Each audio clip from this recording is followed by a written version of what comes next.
ያ ይሄ ታሪክ ጉንዳኗ የተናገረችው ታሪክ ይሄ ቃል የማን ነው? ጉንዳኗ ነው ወይንስ ያላህ ነው?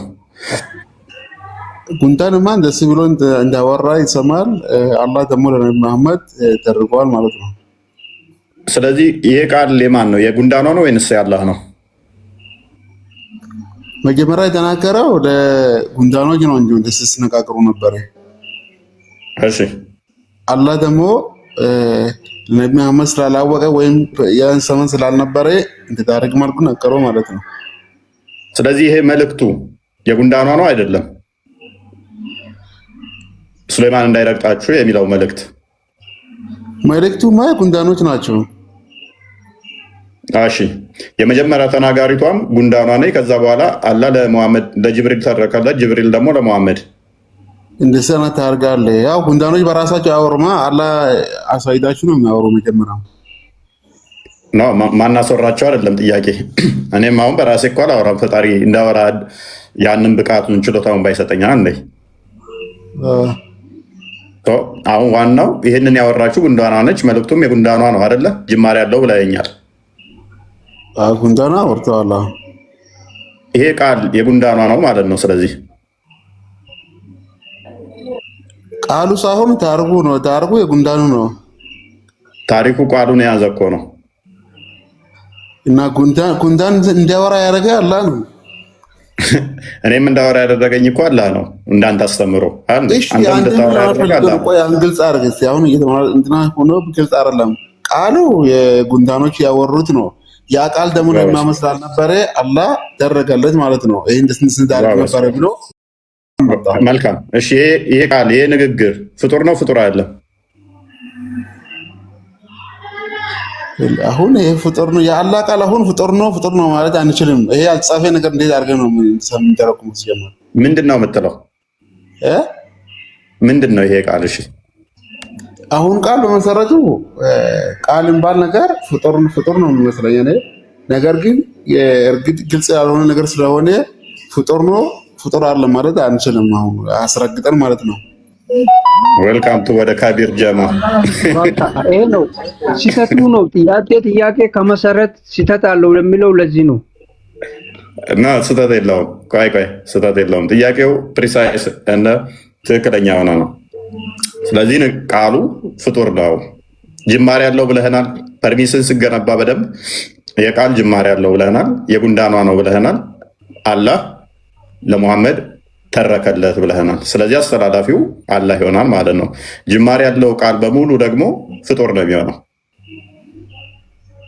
ተስማማን? እዚህ ጋር ማለት ነው ቃሉ ነው ፍጡር የምትለው ያ ቃሉ ይሄንን መልእክቱም እንትኗ ጉንዳኗ ለሱሌማን የተናገረችው የጉንዳኗ ነው። ተስማማን? እዚህ ጋር ይሄንን መልእክት ግን ሙሐመድ በጊዜው ስላልነበረ አላህ ተረከለት ብለህናል። ነገረው ማለት ነው። እንዲያስተምር የተናገረችው ግን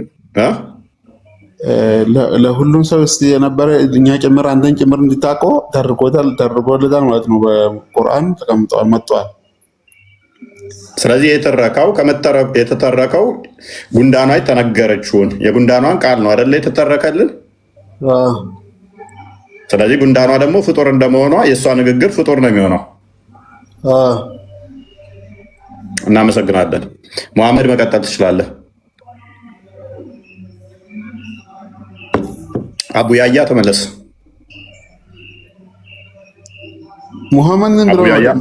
ሙሐመድ ቀጠለ። ሙሐመድ ፍጡር አይደለም እያለ ነው። የአላህ ቃል ፍጡር አይደለም።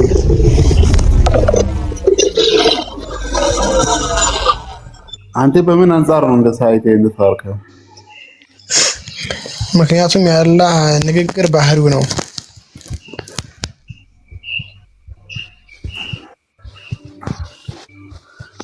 እነሱ እኮ ጉንዳን ነው መጀመሪያ መነሻ ያወራ ጉንዳን እኮ ነው። አሁን ጉንዳን ያወራ ቃል አላህ ደግሞ ለነብዩ መሐመድ ስላላወቀ በዳርግ መልክ አመጣለት፣ በገብርኤል አማካኝነት ይደረጋለት ማለት ነው።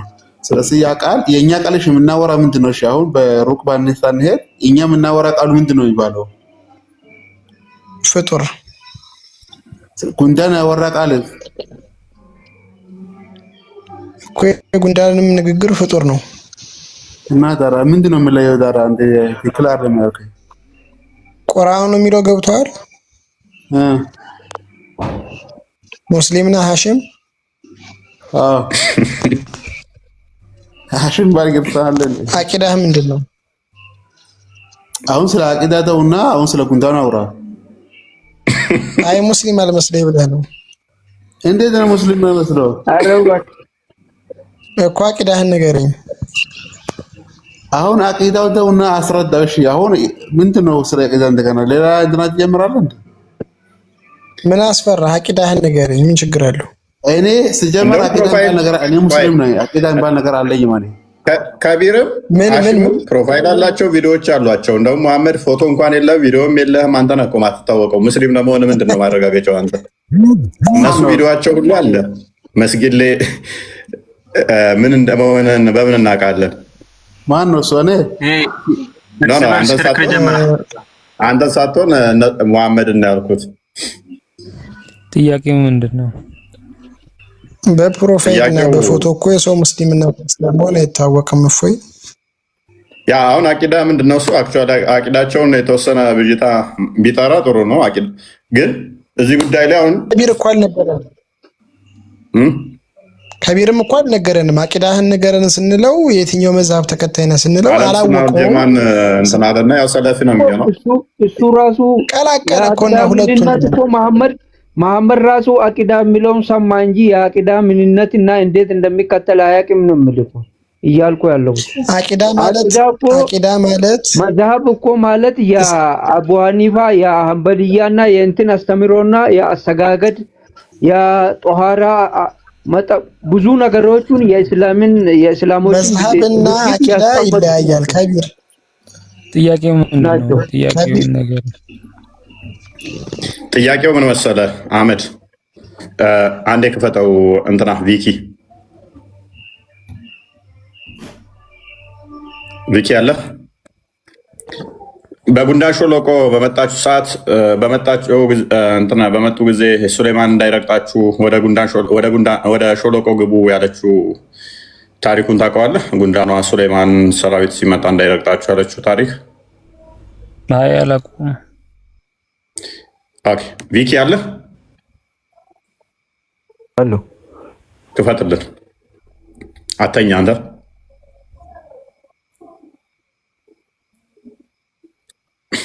ኦኬ ነው ክፍሉ። አረብኛውን ለ እንግሊዘኛ አማርኛው? አይ እንደዚህ ይሁን። ያ አሁን ክፍሉ ምንድነው? ይሄ ነው። በጉንዳን ሾለቆ በመጡ ጊዜ አለ አንዲት ጉንዳን፣ በደንብ አስተውል። አንዲት ጉንዳን እናንተ ጉንዳኖች ሆይ ወደ መኖሪያችሁ ግቡ፣ ሱሌማንና ሰራዊቱ እነርሱ የማያውቁ ሲሆኑ እንዳይሰባብራችሁ አለች። አንዲት ጉንዳን ምን አለች አህመድ? እንዳይሰባብራ። ያ ሱሌማን ከሰራዊቱ ጋር እየመጣ ነውና እንዳይሰባብራችሁ ወደ ሾለቆ ግቡ አለች አይደለ?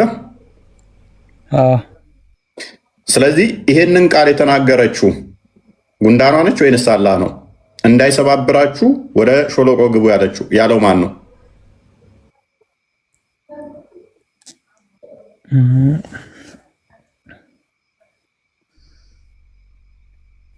ቆይ ይሄን ነገር ጠይቄ እንትን እላለሁ እንጂ አላውቅም። እሺ ግልጽ እኮ ነው ክፍሉ ያለው። እናንተ ጉንዳኖች ሆይ ወደ መኖሪያችሁ ግቡ፣ ሱሌማንና ሰራዊቱ እነርሱ የማያውቁ ሲሆኑ እንዳይሰባብሯችሁ አለች ከተባለ ጉንዳኗ ነች ያለችው አለ። አይ በእኛ እምነት ምን አለ መሰለህ እንትን ማናውቀውና ያልተማርነውን ነገር እንትን ማለት አንችልም። በራሳችን እንትን ካረግን ወንጀል ነው። በራሳችን እንትን ከተረጎም ነው ማለት ነው። ስለዚህ እኔ ይሄን ፓርት አላቆም። ከዚህ በፊት ራሱ እንትን ብዬው አላቆም። ስንተኛ ሱራ ነው እንትን አይቼው ሌላ ጊዜ ገብቼ እንትን ሱራ 7 የሚገኝ ነው። ሱረቱ አናምል እሺ ኦኬ ሐምዛ ቀጥል። እሺ እንደ ፎቶ ምናምን ከሌላችሁ ምናምን እያልክ ነበረ። እንደ ፎቶ መጣየና ታውን እነ ከሌላችሁ ፎቶ እንትን አይልም ምናምን አላልክም ነበረ? ያን ፎቶ የምታወራው ቶፒኩ ላይ ግባ። እ ቶፒኩ ላይ ግባ ሐምዛ፣ ቶፒኩ ላይ ግባ። እሱ ፎቶ ያልኩት ማንን ነው? ያንተን ፎቶ ራሱ በምን አውቃለሁ? ሲያለህ እንዴ? አይ እኔማ አያስፈልግም እኮ ሙስሊም ሆናችሁ እንዴት እናውቃለን ምናምን አለ ያልከው ነው። እኔ እንትን ልል የፈለኩት አይ እኔ እሱን ያልኩት ለምንድን ነው ሙሐመድ ሐሺምን ሙስሊም ነህ እንዴ አለው። አንተ ሙስሊም መሆንን በምን አውቃለሁ የሚል ሙግስ ሲገቡ ሙስሊምን አይደለም ሐምዛና ሶሪ ሙሐመድና ሐሺም ሲባባሉ ሐሺም ሙስሊም ለመሆኑ በቂ ማስረጃዎች ቪዲዮዎቹ አሉ። ሙሐመድ ግን ፕሮፋይልህ እንኳን ፎቶ እንኳን አለቀክም አንድ ምስል። የእናንተው ማርያም የተባለችው እንዴት እንትን አለች? በእናትህ ጭቅጭቅ ውስጥ አትግባ። ቶፒካችን እንደዛ አይደለም። ሁለቱ ሲከራክ እንደዚህ የሚል ጥያቄ ሲያቀርብ አንተን ቢጠረጥሩህ እንደውም ይችላሉ። እነሱ ፎቶቸው አለ መስጊድ ላይ ሲሄድም ሐምዛ ፎቶዎቹ አሉ። የአንተ ግን ስለሌለ አንተ ነህ እንደው የምትጠረጠረው። ስለቀልድ ነው ያልኩት ማለት ይቻላል። ሀሳብ ማንሳት ይቻላል እና አይደለም አቂዳ ተሳስቷል ብሎ መተራረም ይቻላል። ስለዚህ ሌላ አጀንዳ ውስጥ አትግባ። ሐምዛውን ቶፒኩ ላይ ግባና ይህን ክፍል እንዴት ነው የምትረዳው አንተ? ገባትና ቆይ እስኪ ትንሽ ላዳምጣችሁ። መልካም አብዲማን ኡፋይ ቆይ ከጀር ቃል ጨረሰው። እስኪ አቋረጣችሁ እኮ እዛ አሁን እሱ መጀመሪያ አቋረጠ። ረዳጅም እንደሆነ አልገባኝም። እሺ ተከታተል። ስለዚህ ቁርአን ያብዲን አንዴ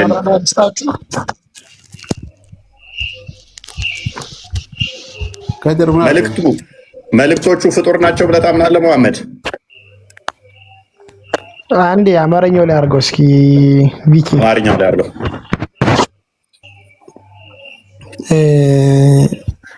ሐሺምና ከቢራ እስኪ ለማዳመጥ ሞክሩ። ቁርአን የአላህ ቃል ነው፣ የአላህ ቃል ደግሞ ፍጡር አይደለም ነው ፖይንት ይሄ እና ይሄ ሱረቱን ነህል ቁጥር 18 ላይ ያለው የቁርአን አንቀጽ ነው። ይሄ የቁርአን አንቀጽ ደግሞ የአላህ ንግግር ነው። ሱረቱን ነህል ላይ ያለው የአላህ ንግግር ነው። ይሄ ንግግሩ ደግሞ ፍጡር አይደለም ነው። ቁጥር 18 ምንድን መሰላችሁ የሚል በጉንዳንም ሸለቆ በመጡ ጊዜ እንደዚህ ያለ የሚያወራን አላህ ነው። ታሪኩን ለኛ እያደረሰልን ነው። በጉንዳንም ሸለቆ በመጡ ጊዜ አንዲት ጉንዳን እናንተ ጉንዳኖች ሆይ ለህዝቦቿ ነው የምታወራው፣ በራሷ ቋንቋ ነው። አላህ ይሄን እንደምታወራ ፍጥረታት ከመፈጠሩ በፊት ያውቅ ነበር፣ ግን በወቅቱን ንግግር እየነገረን ነው። እናንተ ጉንዳኖች ሆይ ወደ መኖሪያዎቻችሁ ግቡ፣ ሱለይማንና ሰራዊቱ እነርሱ የማያውቁ ሲሆኑ አይሰባብሯችሁ አለች። መጨረሻ ላይ አለች የሚል ንግግር አለ። እንደዚህ ብሎ ለእኛ ትርክቱን እየተረከልን ነው። ይቺ ቁጥር 18 ላይ ያለችው ንግግሩ የአላህ ቃል ናት። ጉንዳኗ እንደዚህ ብላ ተናገረች እያለ ነው። እና ይሄ ንግግሩ ደግሞ ፍጡር አይደለም። ምክንያቱም የአላህ ንግግር የእሱ ሲፋና መገለጫ ነው። የእሱ ሲፋ ደግሞ ፍጡር አይደለም ነው። የጉንዳሏ ንግግር እስካላችሁኝ ግን ጉንዳሏ በወቅቱ ያወራቸው ንግግሯ ግን ፍጡር ሊሆን ይችላል። ምክንያቱም እሷ ፍጡር ናታ። የአላህ ንግግር የእሷን ንግግር ነው የተረከልን አይደለ ሙሐመድ? አዎ የእሷን ንግግር ነው የተረከልን፣ በራሱ ቋንቋ ነው የተረከልን። ስለዚህ ይህንን ቃል በቃል እናንተ ጉንዳኖች ሆይ የሚለው የአላህ ንግግር ነው ወይንስ የጉንዳኗ ነው? እዚህ ላይ ለምሳሌ አንተ ሙሐመድ ሆይ ብለህ ጠራኝ። እፎይ አንተ ሙሐመድ ሆይ ብሎ ጠራኝ ሲል ይሄ የራሴ ንግግር ነው፣ ያንተ ንግግር አይደለም። እፎይ እንደዚህ ያለ ብዬ እየተናገርኩ ነው። አላህም ጉንዳኗ እንደዚህ ያለች ብሎ እየተናገረ ነው። ቆይ እናንተ ጉንዳኖች ሆይ ወደ መኖሪያችሁ ግቡ፣ ሱሌማንና ሰራዊቱ እነርሱ የማያውቁ ሲሆኑ አይሰባብራችሁ አለች። ይሄንን እንደዚህ ያለችውን አላህ እየተረከልን ነው አይደለም? አዎ እሷ የተናገረችው ነው አላህ ለኛ የሚተረክልን። መልካም። ይሄ የተናገረችው ጅማሬ ያለው የለውም? እንደዛ ማለቷን ፍጥረታት ከመፈጠሩ በፊት ያውቅ ነበር፣ ግን በወቅቷ ነው። እኔ ስለ እውቀት አልጠየቅኩም። ባለችበት ወቅት ነው ያለችው። ቆይ ስለ እውቀት አልጠየቅኩም። ዛሬ እኔ እንደዚህ እንደማወራ ፈጣሪ ፍጥረት ሳይፈጥር ያውቃል አያውቅም? ያውቃል። ስለዚህ እኔ እንደዚህ ስላወራሁኝ የእኔ ንግግር ፍጡር አይደለም ማለት አይደለም። እሱ ስላወቀው እንደዚህ እንደምታወራ ማወቁ ፍጡርነቱን አይቀይረውም።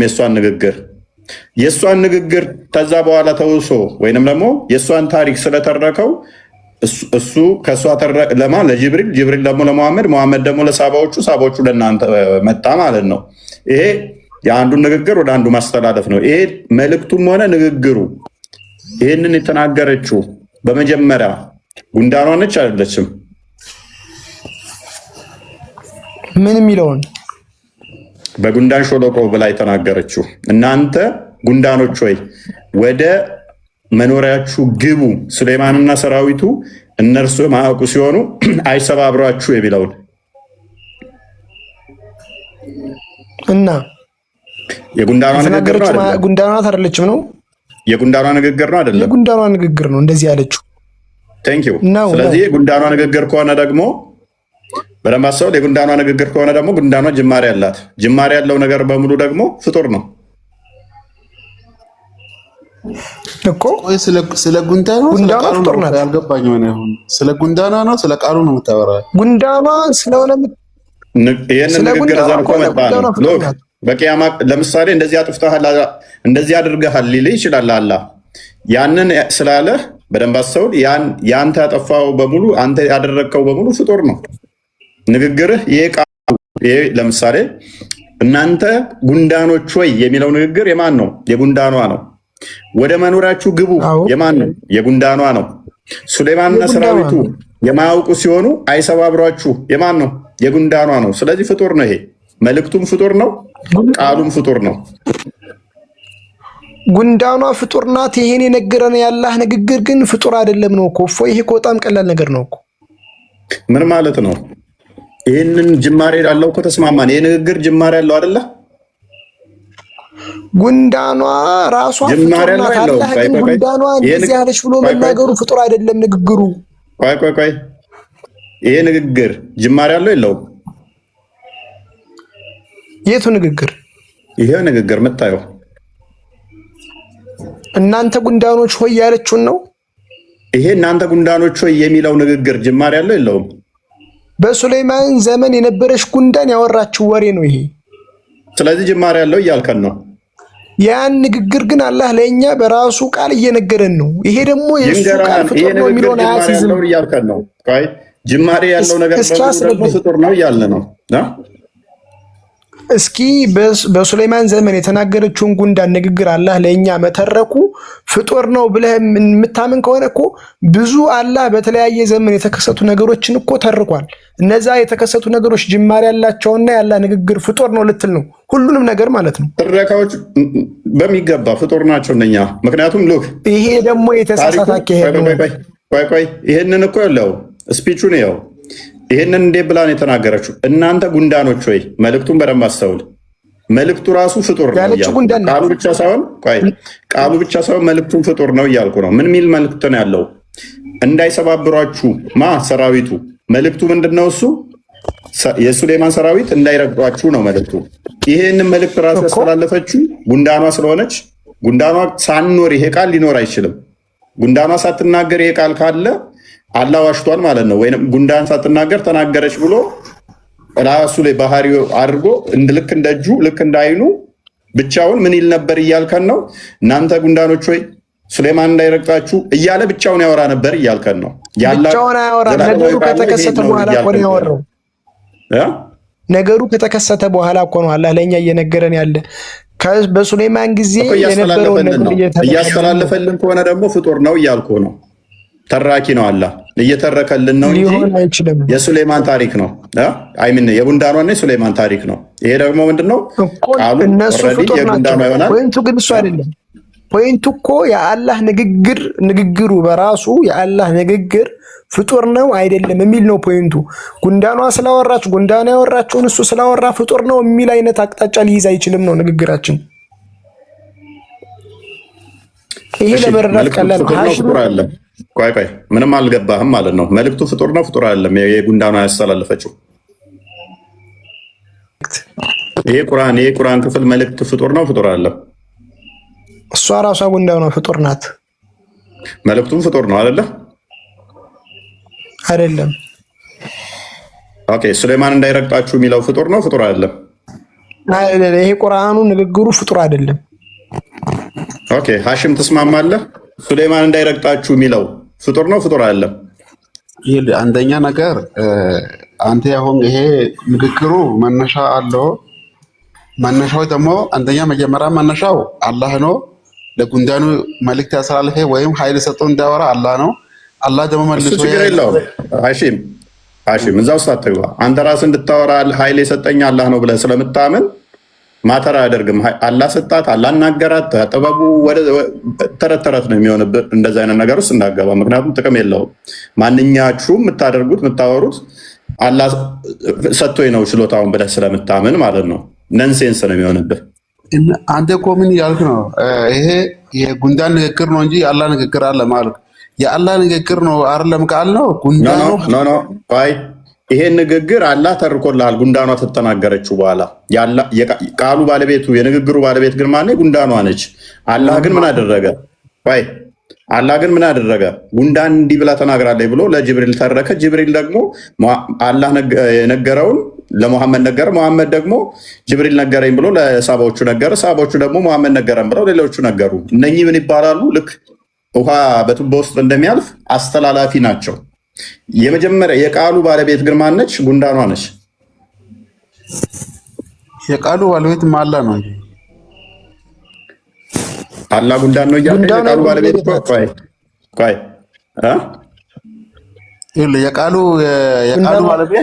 የቃሉ ባለቤት መነሻው አላህ ነው።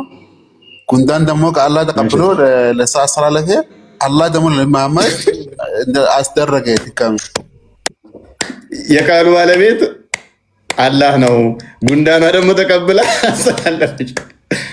የቃሉ ባለቤት አላህ ነው እና ጉንዳኗ ተቀብላ አስተላለፈች። ጉንዳን እኮ ከአላህ ሰምቶ ነው መጀመሪያ ማለት የተናገረው ማለት ፈልጎ ነው። ጭራሽ ኦፌ አንዴ ጥያቄ ያለኝ መጠየቅ ይችላለሁ? አንዴ ጭራሽ አንተ እኮ ከፋ ወረስታ አደረከው ጭራሽ እና ምን ያልኩ ጉንዳኗ ነች ለእናንተ የተረከችው። ይኸውልህ ቃሉ የአላህ ቃል ነው። ጉንዳን ደግሞ ከአላህ ሰምቶ ነው ለሳ ጉርጋዳችሁ ውስጥ ግቡ ምናምን ያስተላልፈው መልእክት እኮ ከአላህ ሰምቶ ነው። አላህ አዞ ነው አይልም።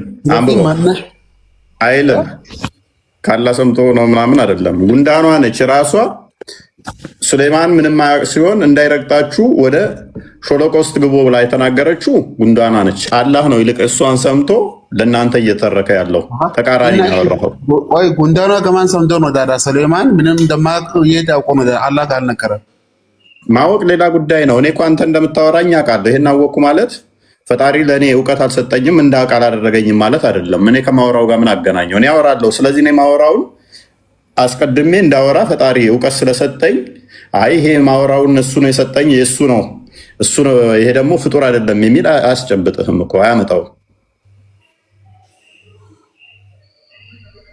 አሁን የአላህ ቃል ፍጡር ነው ፍጡር አይደለም ብሎ ላይ ይሄ በስ ንግግር እዚሁ ግባ። የአላህ ቃል ፍጡር ነው ፍጡር አይደለም አይደለም። አሁን ቶፒካችን የጉንዳኗ ንግግር ላይ ነን። የጉንዳኗ ንግግር የአላህ ንግግር ነው። በቃ ጉንዳኗ ተቀብሎ ያስተላለፈው አላህ ደግሞ ጉንዳኗ ተቀብሎ እሺ፣ ይሄ ፍጡር አይደለም ብለህ ነው የምታምነው? ይሄ ጉንዳኗ ንግግር ፍጡር አይደለም ብለህ ነው የምታምነው? አሁን እኮ ሁለት አይነት የአላህ ንግግር እኮ ሁለት አይነት በሁለት መንገድ ይታያል። አንደኛው ይሄ የምናወራ ወይም መጽሐፎች የሚጻፉበት ቃል አለ የምናገረው። ዋና ቃሉ ደግሞ ወይም ንግግሩ ደግሞ ይሄ ጉን ፈየጉን የሚለው ሁን የሚለው ቃሉ ደግሞ ያ ስለሱ አልጠየኩም። እዚቹ ቶፒክ ላይ ብቻ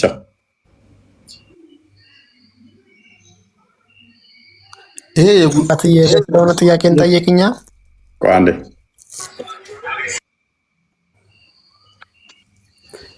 ለነብዩ መሐመድ የተናገረ የጉንዳን ታሪክ ነው። ፍጡር ነው ፍጡር አይደለም።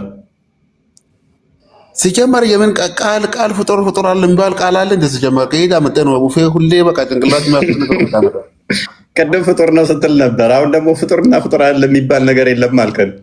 አይ ፍጡር ነው እንዳንል የሚያረጋግጥ ነገር የለም። ፍጡር አይደለም እንዳንል ደግሞ የሚያረጋግጥ ነገር የለም። ምን ብለህ ነው የምናረጋግጠው? እስቲ አንዱን ያዛ። አሁን ሁለቱንም አይደለም ወደሚል መጣ። አሁን ፍጡር አይደለም ፍጡር አይደለም ወደሚል አንዱን አንይፍም። በቃ አንተ ሲጀመር ግራ ገብቶ እኮ ነው መጣ የምትጨቃጨቅ ነው ጀመረ። እኔ ምንም ግራ አልገባኝም። እና እሺ አስረዳንሽ አንተ ይሄ ዘላለማዊ ነው ፍጡር አይደለም ካልክ ጉንዳኗ ሳትናገር አላህ ምን እያለ እንደዚህ ያወራ ነበር ማለት ነው። የአላህ ቃል ነው ይሄ ፍጡር አይደለም ካላችሁ አላህ ጉንዳኗ ሳትናገር ራሱ ላይ እንደዚህ አይነት ቃላት አደረጋችሁ ነው። ምን የሚል በጉንዳን ሾለቆ ከሚለው ቀጥሎ ያለው እናንተ ጉንዳኖች ወይ ወደ መኖሪያችሁ ግቡ፣ ሱሌማንና ሰራዊቱ እነርሱ የማያውቁ ሲሆኑ አይሰባብሯችሁ አለች የሚል ራሱ ባህር ያለው ካላችሁን ይሄ ፍጡር አይደለም ካላችሁን ልክ እንደ እጁ ልክ እንደ አይኑ ልክ እንደ ባቱ እንደ እግሩ ዘላለማዊ ነው የምትሉን ከሆነ ጉንዳን ሳትናገር ራሱ ብቻውን አላህ እንደዚህ እያለ ይል ነበር ማለት ነው። ምክንያቱም በድምፅ ይናገራል ብላችሁ ስለምታምኑ በድምፅ ብቻውን እንደዚህ ይል ነበር ማለት ነው። ከዛ በኋላ ዝሆን ይመጣብህና ምን ላይ ይጥልሃል መሰለ? ለምሳሌ ሱራ 72 ላይ ያለውን አንዴ ክፈትልን።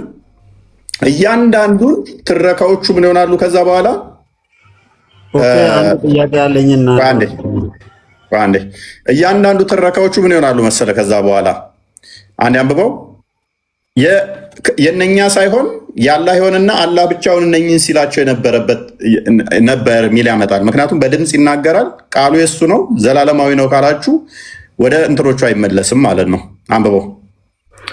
መሐመድ ሆይ በል እንሆ ከጅን የሆኑ ጭፍሮች አዳመጡ፣ እኛ አስደናቂ የሆነ ቁርአንን ሰማን ማሉ። ማለት ወደ እኔ ተወረደ፣ ወደ ቀጥታ መንገድ የሚመራን በእርሱም አመን፣ በጌታችንም አንድንም አናጋራም። እነሆ የጌታችን ክብር ላቀ፣ ሚስትንም ልጅንም አልያዘም።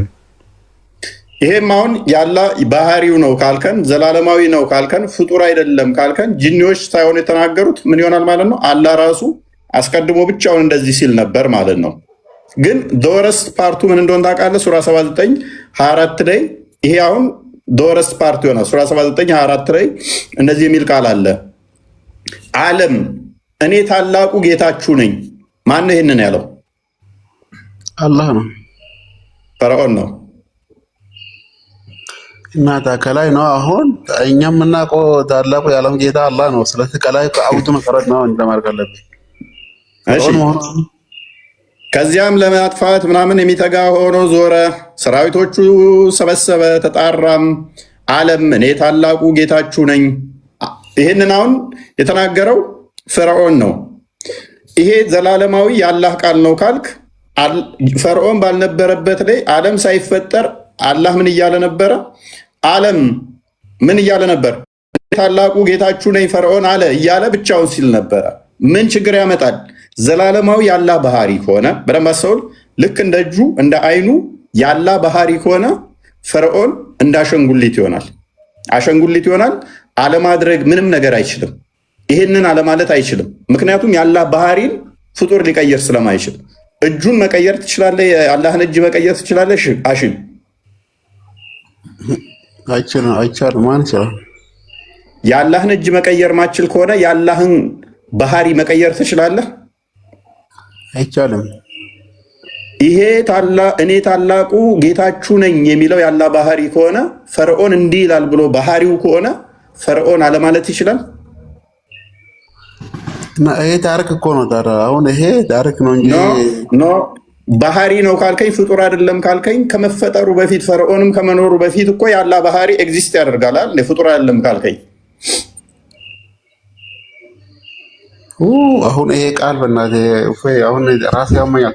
እሺ አቡ ያያ ይቀጥል። እንዴት ነው ነገር አሁን ፍጡር ነው ፍጡር አለ የሚባል ነገር አንዴ አዳምጠኝማ። እፎይ አንዴ እናውራና እንትን እንላለን። ሀሽም አንተም ቆይ እድሉን ለኔ ትሰጠኝ። ሀሽም አቡ ያህያ እድሉን ለኔ ትሰጠኝ። እሺ ቀጥል። እሺ አውራ ሀሽም እስተዛ ውሃ እየጠጣ ራሴን አመመኝ። አመሰግናለሁ እድሉን ስለሰጣችሁ ሙስሊሞች አመሰግናቸዋለሁ። ወደዚህ ወደ ቁርአኑ እንመለሳለን እና አንድ ጥያቄ መጠየቅ ፈልጋለሁ። ትቀበላለህ? ጥያቄው ቶፒኩ ላይ ቅድሚያ ጥያቄው ለእኔ አስፈላጊና ወሳኝ ስለሆነ ነው። ለእኛም የእኛ በጣም አስፈላጊና ወሳኝ ስለሆነ ነው። ራሴን አመመኝ ሀሽም ቀጥልልኝ ሲልህ እኮ እንድመልስለት ነው። አንተ ስለ አንተ ጌታ እንድታስረዳኝ አንድ ደቂቃ ብቻ፣ አንድ ደቂቃ ትጠይቃለህ። ቅድሚያ ቶፒኩ ላይ ስለ ቶፒኩ ይመለስበታለሁ። ሙሉ ጥያቄውን ይመለስበታል። አቡ ያያ ቀጥል። የሱ ጌታ በአንተ ይቃ እንዴት ወርቆ ያስረዳል? አንዴ ደግሞ አቡ ያያ ቀጥል። እሺ ሰላም ነው እፎይ? እንኳን ደህና መጣ። አለን ሜቢ አቂዳ መለየት ከተቻለ አቂዳ መለየት ይችላል። ለማሰባክተን ስላለው ጌታዬ ለመጠየቅ ፈልጌ ነው። ጠይቃለሁ። ቆይ ትንሽ ተረጋጋ፣ መልስላለሁ በኋላ ላይ። አቡ ያያ ቀጥል። ኢየሱስ ይበላ ነበር፣ ይሸና ነበረ። ኢየሱስ የተሰቀለ ለራሱ ተረጋጋ። ቆይ አትግማማ፣ ተረጋጋ ተባልክ እኮ በቃ። አቡ ያያ አለን መልካም። አታሪን ነው አሻሪን አቂዳ ነው የምትከተለው? ኢየሱስ የተሰቀለው ለእናቱ ነው ወይስ ለእኛም ጭምር ነው? ለእናቱ አራስ ስማኝማ እፎይ። ኦኬ እሺ ቀጥል። ያላ ቃል ፍጡር አለ ብለህ ነው የምታምነው ወይንስ ፍጡር ነው ብለህ ነው የምታምነው? አክቹዋሊ ከዛ እንጀምርና ኦኬ ፍጡር አይደለም ስትል ምኑን ነው ማለት መልእክቱንም ነው ወይንስ ምኑን ነው ፍጡር አይደለም ስትል? ጥሩ ጥያቄ። እኛ የአላህ ቃል ፍጡር አይደለም ስንል ለአላህ የመናገር ባህሪ አለው። ያ ባህሪ ደግሞ ከመጀመሪያም የነበረ ነው። አንድ ነገር ደግሞ ለሱ ባህሪ ከሆነ እሱ ያለውን ባህሪ ሙሉ ለሙሉ ይኖረዋል ማለት ነው። ይህ ማለት ምን ማለት ነው? አላህ መጀመሪያ የለውም፣ ንግግሩም የመናገር ባህሪውም መጀመሪያ የለውም ማለት ነው። ይህ ማለት አንዴ የተናገረውን ነገር ሁሌ ይናገራል ማለት አይደለም። ንግግር የፍላጎት ባህሪ ነው። ምን ማለት ነው? በፈለገ ሰዓት ይናገራል፣ በፈለገ ሰዓት ደግሞ አይናገርም። ሁሌ ይናገራል ምን ከሆነ ይሄ ጉድለት ነው። ምክንያቱም ሙሉነት ምን ማለት ነው? በእኛ በፍጡሮቹ እንኳን ብናስበው አንድ ሰው ሁሌ የሚናገር ከሆነ እኮ ይሄ የጉድለት ባህሪ ነው። ወይም ደግሞ የማይናገር ከሆነ ይሄም የጉድለት ባህሪ ነው። ስለዚህ ሙሉነት የሚባለው መቼ ነው? በፈለገ ሰዓት ተናግሮ በፈለገ ሰዓት ደግሞ ሲተው ነው። ለአላህ ይህንን ባህሪ ስናጸድቅ በምን መልኩ ነው የምናጸድቀው? የመናገር ባህሪው ከመጀመሪያም የነበረ ጅምር የሌለው ነው። ልክ ለአላህ ጅምር እንደሌለው ሁሉ ማለት ነው። ግን ደግሞ ይህ መናገር ምን አይነት ባህሪ ነው? ይሄ ሲፈቱን ኢኽቲያሪያ ይባላል። የፍላጎት ባህሪ፣ በፈለገ ሰዓት የሚያደርገው በፈለገ ሰዓት የማያደርገው፣ ልክ እንደ መሳቅ፣ እንደ መናደድ፣ እንደ መደሰት። እንዲህ አይነት ባህሪያቶች ምንድናቸው? የባህሪ የፍላጎት ባህሪ ናቸው። አሁን ወደ ጥያቄ መግባት ይችላል። ይሄን ከተረዳን ሌላ ጥያቄ መጠየቅ አለብህ ብዬ አላስብም። መልካም እሺ፣ የፍላጎት ጉዳይ ነው። ስለዚህ ያ ፍላጎቱ የሚናገረው በቁርአን ውስጥ የተዘረዘሩትን ያካትታል አይደለ? ሁሉንም። ኦኬ ኔክስት ይናገራቸዋል አይናገራቸውም? ስላነሳኸው ኔክስት ማለት ባህሪው ከሆነ እነኚህ ንግግሮቹ የእሱ ባህሪ ከሆኑ ቀጣይ እነኚህን ደግሞ ይናገራቸዋል አይናገራቸውም? ማለት አንዴ የተናገረውን ነው የምትለው? ያ አንዴ የተናገረውን ደግሞ ይናገራል ብሎ መናገር ምን ማለት ነው? ባህሪው ከሆነ ከሱ ይለያል። ባህሪው እኮ የመናገር ባህሪው ሁሌም አብሮት አለ፣ ግን ሁሌ ይናገራል ማለት ነው። ኦኬ የተናገረው ነገርስ ቃሉ ነው አይደለም? የሱ ቃል ነው እኮ። አንተ እኮ አሁን መልካም ቆይ አንዴ ነው የአንተን ሀሳብ አንዴ ግልጽ ላድርግ። አንድ ጊዜ እንድንግባባ ከፈለክ ማለቴ ነው።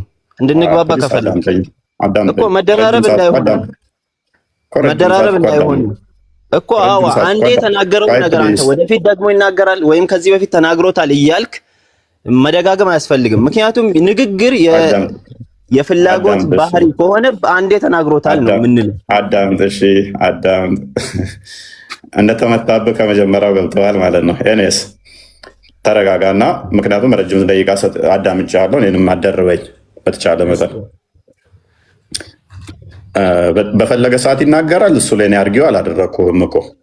በፈለገ ሰዓት ይናገራል። አይ አይናገርም። በፈለገ ሰዓት ዝም ብሎ ልክ እንደተከፈተ ቴፕ ዝም ብሎ ነው የሚያወራው የሚል ሙግት አላነሳውም። በፈለገ ሰዓት ሊናገር ይችላል። ዳስ ራይት። ችግር የለብኝም እሱ ላይ። የእኔ ጥያቄ ግን ምንድነው እሱ የጠየቁ ካስታወስክ እነኝን ንግግሮች ደግሞ ይናገራቸዋል ወይ ነው። እነኝን ከፈለገ ይናገራል። ምንም እኮ የሚገርም ነገር የለውም። መልካም ማስረጃ ማምጣት ትችላለህ እንደዛ የሚል ማለት ከፈለገ እነኝን ንግግሮች ይናገራቸዋል የሚል እኮ ፍላጎት ስለሆነ ነው። አላህ ከፈለገ ምንም ያደርጋል። አያደርግም ብዬ የአላህን ፍላጎት እኔ ዞር እንዳለ እንደ የፈረከው ወይስ ምንድነው? መልካም ማስረጃ ባይኖረውም እሺ ላክልህ። ማስረጃ ምናምን አይፈልግም እኮ ምክንያቱም ማስረጃ የምጠይቀው እኮ ተናግሯል ካልኩክ ወይም አልተናገረም ካልኩክ ነው። ገብቷል? ግን ከፈለገ ያደርገዋል ካልኩክ ባህሪ ስለሆነ መጠየቅ አያስፈልግም ነው። እሺ አዳምጠኛ ነው። መልካም እነኚህ ንግግሮቹ ባህሪው ናቸው ብለኸኛል አይደለ?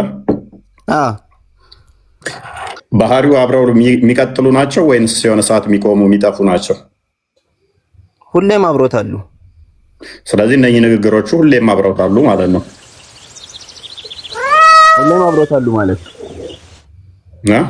ግልጽ እኮ ሁሌም አብሮታሉ ማለት ባህሪው ነው አይለየውም ካልከኝ ዓለምንም ሳይፈጥር አብሮት ነበረ። ይሄ ባህሪው ቃሉ ነው። ይሄ ቃሉ አብሮት ይኖራል ወደፊትም ማለት ነው። አንዳንዴ እኮ ትገርማለህ። የመናገር ባህሪው ሁሌም አለ ነው። እኔ መናገር ባህሪን አልጠየቅኩም። የመናገር ስለዛ እናውራ። አንዴ የተናገረው ነገር እኮ አልፏል። ጥያቄን ሪሼፕ ለማድረግ አትሞክር። ያልጠየቅኩን ምላሽ አትስጥ። ሪሼፕ የማደርግልህ ለምን መሰለህ? አንተ ጥያቄ ስህተት የለውም። ስህተት ካለው ጥያቄውን ራሱ አፍርስ እንጂ ፕሊስ። የምር እፎይ እዚህ የምመጣው ማለት ነው። አቡያያ ሚዩት እንዳደርግ አታስገድደኝ። እኔ ሚዩት ማድረግ ብዙም አይመችልኝ። ምክንያቱም ያልጠየቅኩን ምላሽ ለመስጠት ስትል ሌላ እንትን ውስጥ እየገባ ስለሆነ እኔ የጠየቅኩ ምንድነው ቃሉ ላይ ነው እንጂ የመናገር ችሎታውን ወይንም ደግሞ የመናገር እንትኑን አይደለም። እኔ የጠየቅኩ እነኚህ ቃላቶቹ ላይ ነው ጥያቄ።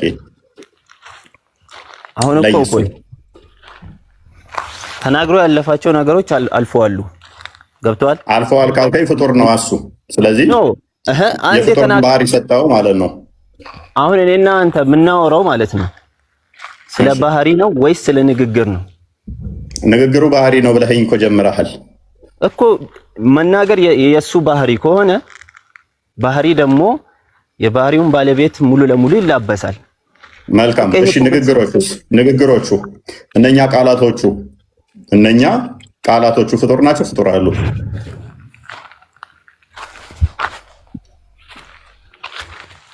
ሰማለሁ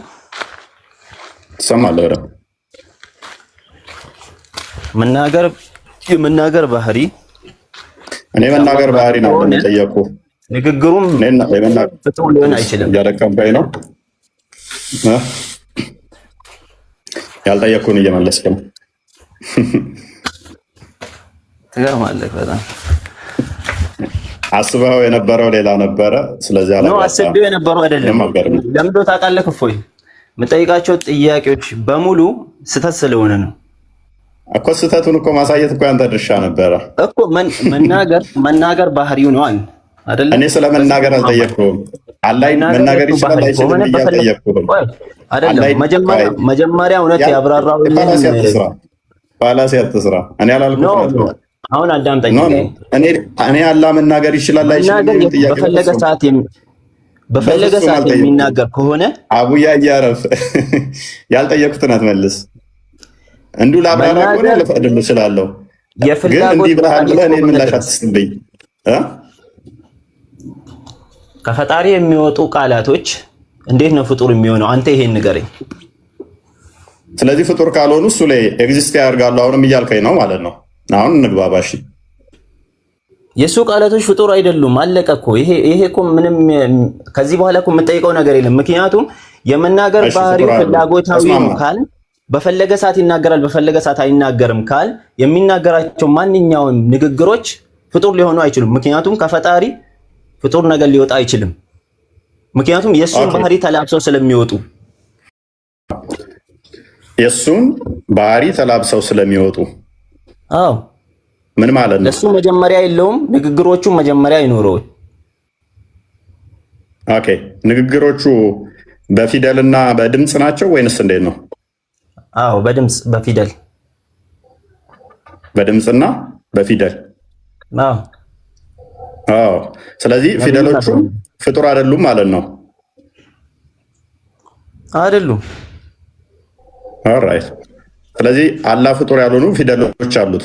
ፊደል ያስፈልገዋል ለመናገር፣ ፕላስ ደግሞ ድምፅ ያስፈልገዋል።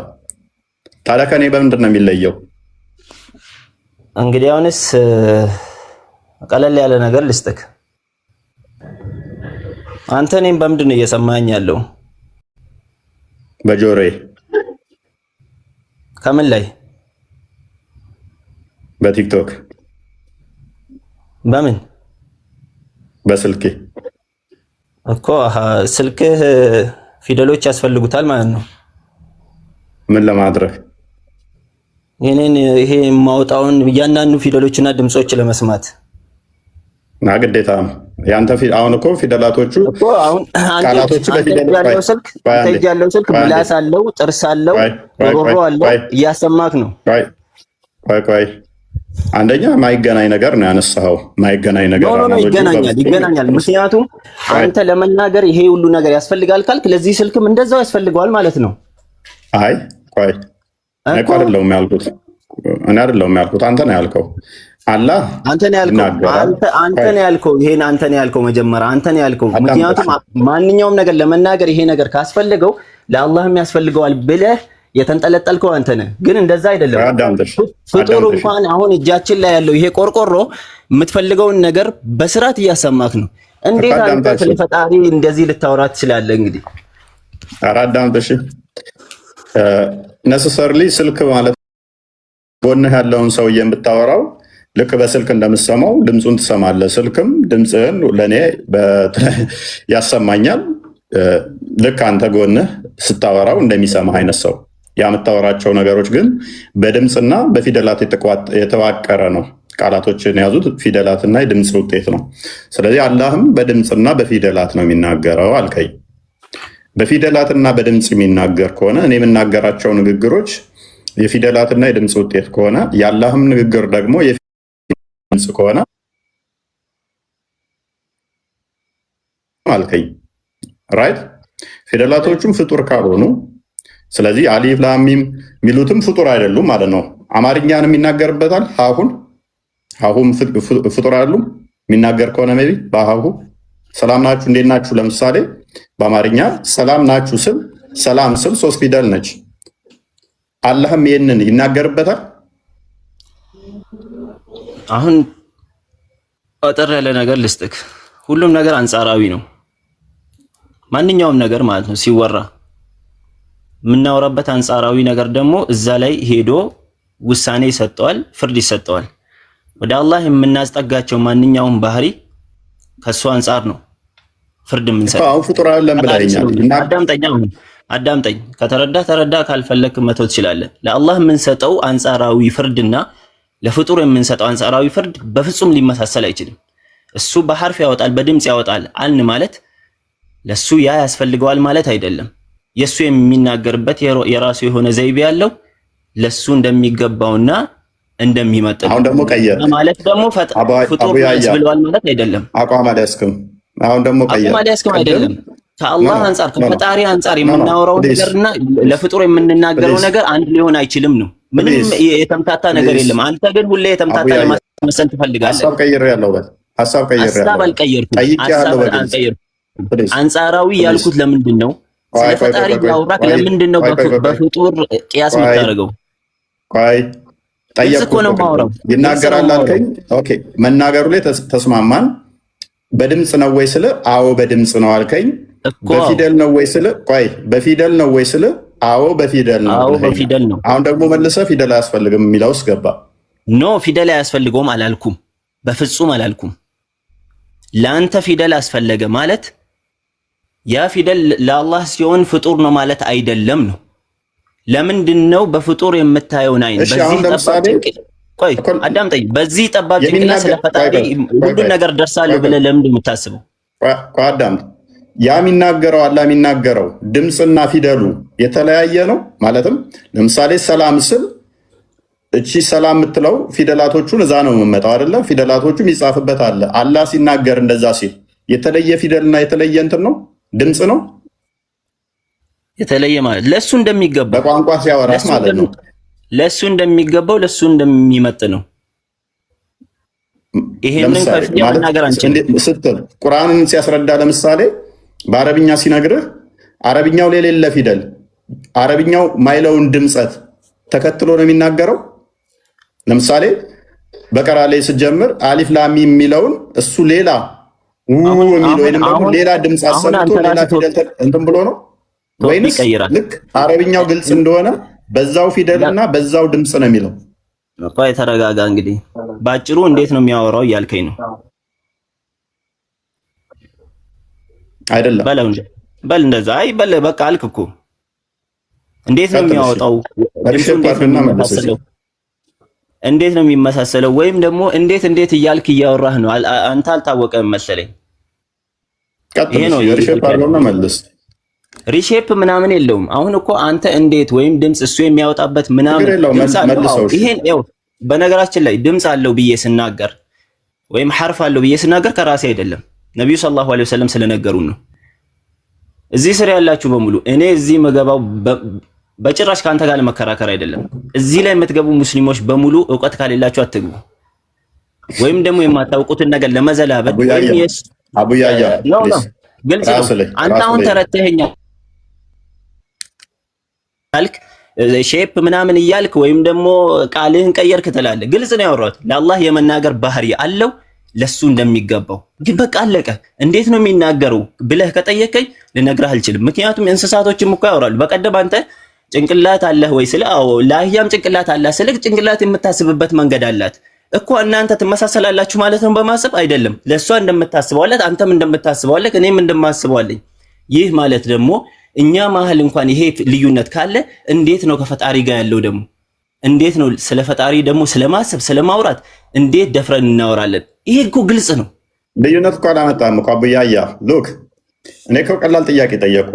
ቁርአን አረብኛ ግልጽ አረብኛ ነው። ስለዚህ አረብኛውን በግልጽ ሐርፉም ድምፁም ቃሉም እንትኑ ፊደሉም ፍጡር አይደለም ካልከኝ፣ ስለዚህ ያንን ለምሳሌ አሊፍ ላም ሚም ሲል አሊፍ ፍጡር አይደለም፣ ላም እነኚህ ፍጡር አይደሉም ወደሚል ሊድ ያደርጋል። ስለዚህ እንደዛ ነው ወይ?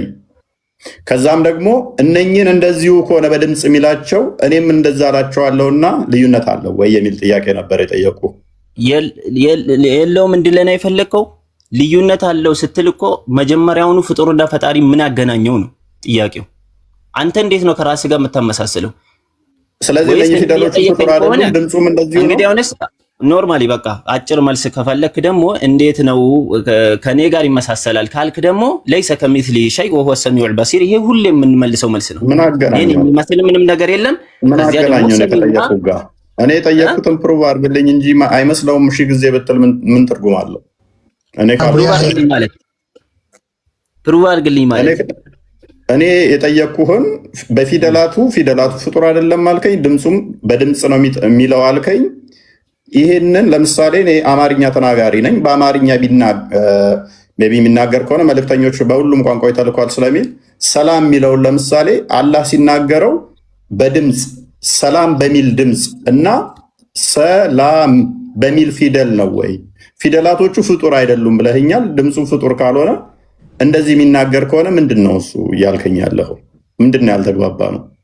ለማመጥበሳቸው እኔ አልተበሳጨውም። በነገራችን ላይ ሳወራ የተበሳጨው መስላለው ወይ ደግሞ ስሜታዊ መስላለው። የአነጋገሬ ስልት ስለሆነ ነው። አንደኛ ይሄን ተረዳልኝ። ሲቀጥል ደግሞ ማለት ነው የኛ የምንቆምበት የሆነ የራሱ የሆነ ድንበር አለው ስለ አላህ ስንናገር ማለት ነው።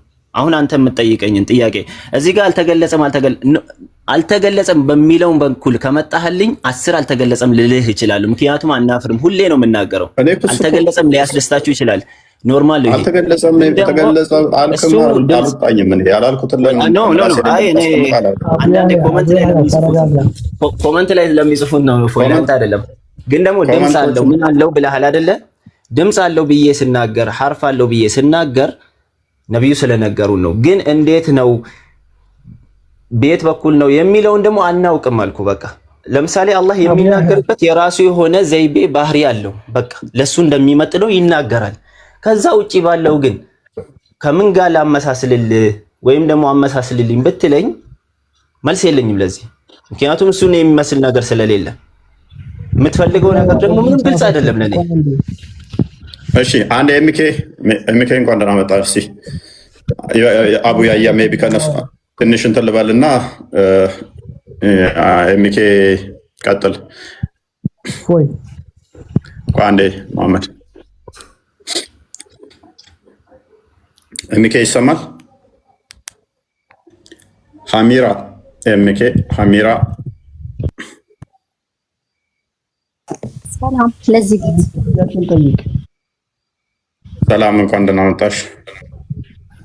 ጥያቄ ነበረኝ። ቅድሚያ እስኪ ቶፒኩ ላይ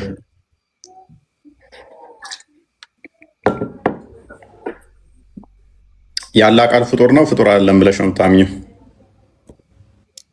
እኔ እኮ ጥያቄ አለኝ ነው ያልኩክ። ሐሚራስ አንዴ ቆይ ቶፒኩን እንጨርስና ጠይቃለሽ። ሐሚራ ሰላም እንዴት ናችሁ? ሰላም ነው እንኳን ደህና መጣሽ። እንኳን ደህና ቆየህ። ኦኬ አንድ የቁርአን ክፍል እንመልከት እስቲ።